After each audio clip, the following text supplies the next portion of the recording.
मुख्यमंत्री हेमंत सोरेन की अध्यक्षता में नीति आयोग के साथ उच्च स्तरीय बैठक हुई। आपको बता दें कि राज्य सरकार की ओर से नीति आयोग की टीम के साथ उन सभी विषयों पर चर्चा की गई जो राज्य की तरक्की और लोगों की सुविधा के लिए जरूरी है। बैठक के दौरान डीवीसी के साथ त्रिपक्षीय समझौते पर भी बात हुई। राज्य कैबिनेट के फैसले के तहत त्रिपक्षीय समझौते से सरकार ने खुद को बाहर कर लिया। इसके बावजूद डीवीसी का बकाया सरकार के आरबीआई खाते से काटा जा रहा है। अब तक 2100 करोड़ रुपए का नया बकाया चुकाने के लिए त्रिपक्षीय समझौते के तहत ही नोटिस दिया गया है। नीति आयोग के 6 अधिकारी बैठक में मौजूद रहे।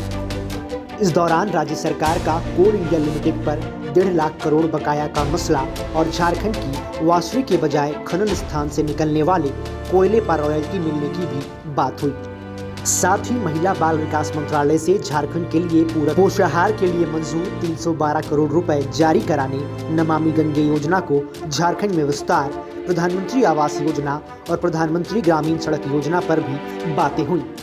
बैठक में सीसीएल, बीसीसीएल और अन्य कोल कंपनियों के द्वारा जमीन अधिग्रहण के एवज में लंबित भुगतान पर भी चर्चा हुई। नीति आयोग की 8 सदस्यीय डॉक्टर पॉल की अध्यक्षता में पहुंची है और भारत सरकार के कई पदाधिकारी, joint secretary, additional joint secretary, सभी लोग ऑनलाइन जुड़े रहे। एक मीटिंग राज्य सरकार और नीति आयोग के सदस्यों के साथ की गई। लगभग 2.5-3 घंटे तक कई राज्य के महत्वपूर्ण विषयों पर चर्चाएं की गई और हमारी तरफ से हम लोगों ने राज्य के जो प्रमुख विषय हैं, विषय तो अनेकों हैं, लेकिन जो मुख्य विषय हैं उन विषयों को हम लोगों ने रखा। 20-22 विषयों पर विशेष रूप से चर्चा की गई, जैसे कि डीवीसी के द्वारा हमारा जो कंसोलिडेटेड अकाउंट फंड से पैसे काटे जा रहे हैं, इस विषय को रखा गया है। लगभग 2800 करोड़ रुपए केंद्र सरकार ने हमारा काट लिया है और अभी 2200 करोड़ रुपए और भी काटे जाने की बात है। इस विषय पर भी अपनी बातें रखी गई है। लगभग 1100 करोड़ रुपए अभी हाल में बहुत जल्द दिसंबर के ये में काटने की सूचनाएं प्राप्त है।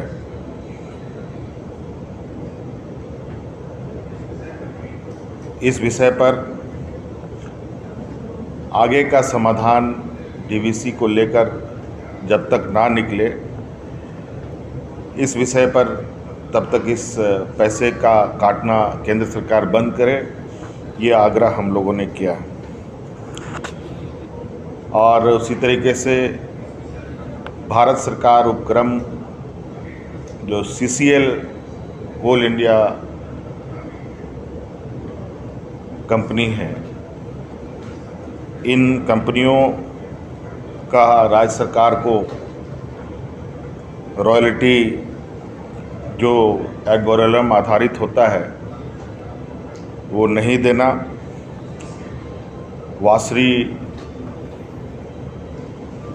में हमें रॉयल्टी नहीं मिलना, सरकारी ज़मीन का मुआवजा नहीं मिलना, इत्यादि कई हजारों करोड़ रुपए का जो बकाया कोल इंडिया के माध्यम से हमें प्राप्त होना है वो हमें प्राप्त नहीं हो रहा है।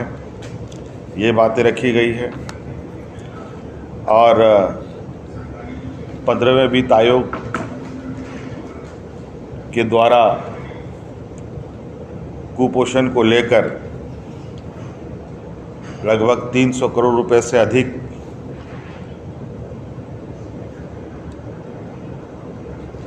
का जो पैसे आवंटन का भी आग्रह हम लोगों ने किया है।